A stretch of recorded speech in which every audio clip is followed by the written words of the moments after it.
So it's been a little while, waiting on parts to ship from Japan, tariffs and everything, but everything came in, so I'm gonna start building the bottom end today.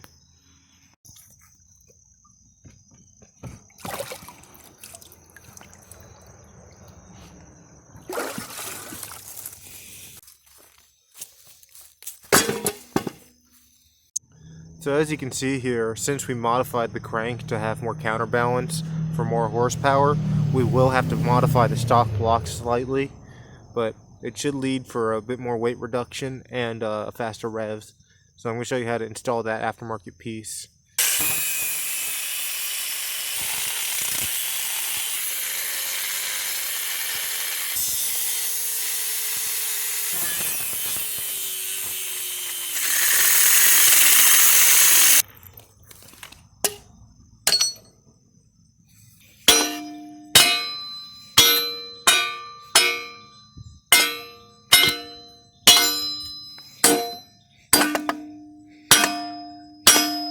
Now that the crank is in, we're going to install the new crank caps and we're going to torque them down to spec.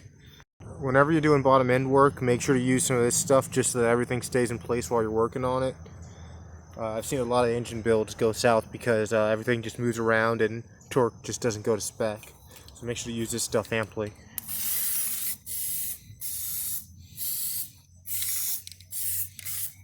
You never use too much of it, really. So I know a lot of the old heads are going to get mad about this, but I am going to be doing this kind of an OEM plus build with OEM parts from many manufacturers. So I'm going to actually use the OEM rod cap kit that comes for a N55, I believe, N54, N55 BMW inline 6. Those are known to be pretty strong, so we're going to go ahead and install that on this engine. So it should be good for a lot more horsepower than we're even aiming for.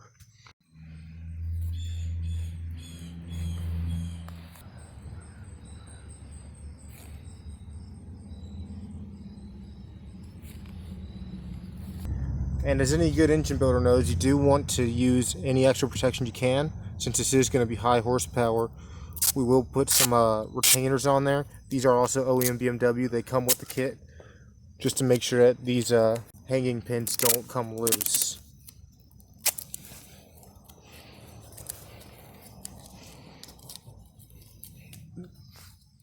Alright, now we got to torque the spec. I would tell you guys, but this is a secret with my tuning shop. I can't tell you, but I will show you the technique. You do want to have both of them torqued at the same time so that you get even torquing. Alright, now you just have your torque wrench set. You can just do it to OEM, that's fine. Once again, I can't share my secrets, but let me show you how to do this. Let's get this here, and you get this in torquing position. Make sure it's turned on, and you torque it to spec.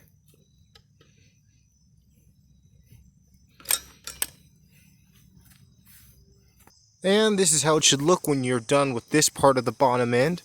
So that's this part done. Already looking pretty good. So next up, we're going to go ahead and put the pistons in, and that should be it for this video.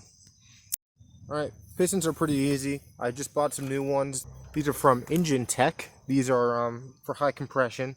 See, on most pistons, you have to use a spring compressor tool. It's a big issue, but this one, the rings are already compressed, ready for us to go. So we can just drop them in there and just send it on its way.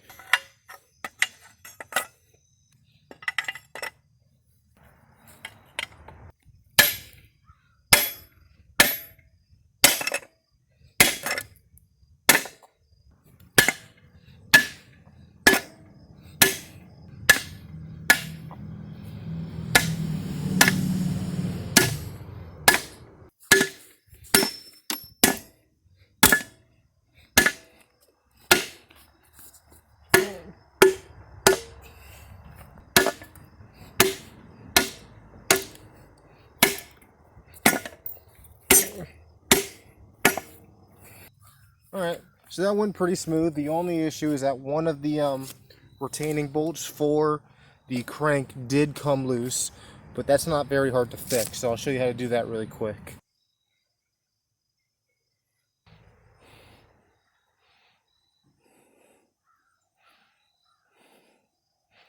Alright, and since we already set the torque, we don't actually have to retorque it. I'm actually going to leave this behind because the tuner I'm going to use does actually allow variable crank geometry. So this does give us the means to use that. So it actually ended up working out for us in the end. All that's left is install the rod caps and just put the little baffle back. So that should be pretty easy.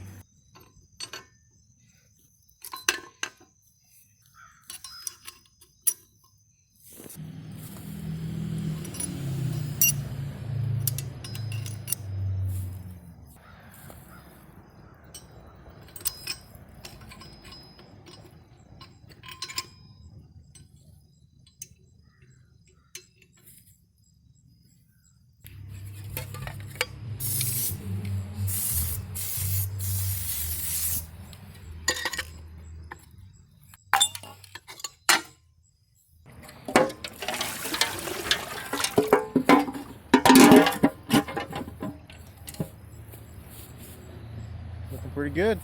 Sorry, I haven't built one of these in a while. I completely forgot that you do have to install this this little bracket here beforehand. So we'll go ahead and get that on. Then we get the engine all back together.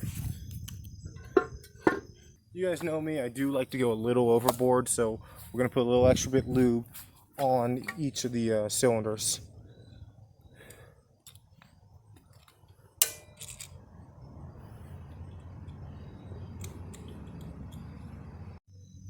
And even though we got the engine building material down, I want to go a little bit further since this will be used for a lot of Kanjo and Togeis.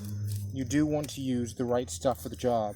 So I will be doing poly on this engine. This is really good stuff. It'll make the engine response a lot quicker, but also more smooth.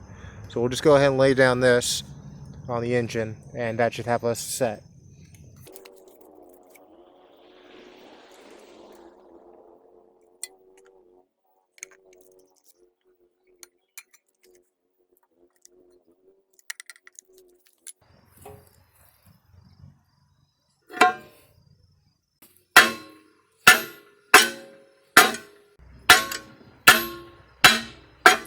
That's on there pretty well, so we'll just go ahead and put the old pan back on.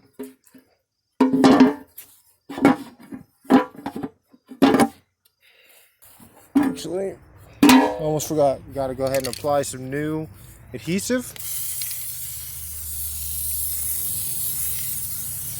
This is a genuine Honda bond here. Works quite well for most applications, especially Hondas. So we just put that back. And now we just gotta let that sit for a couple days here, and that should be solid. Alright, well that's the bottom end done, so stay tuned for the next part where I'm going to start working the top end.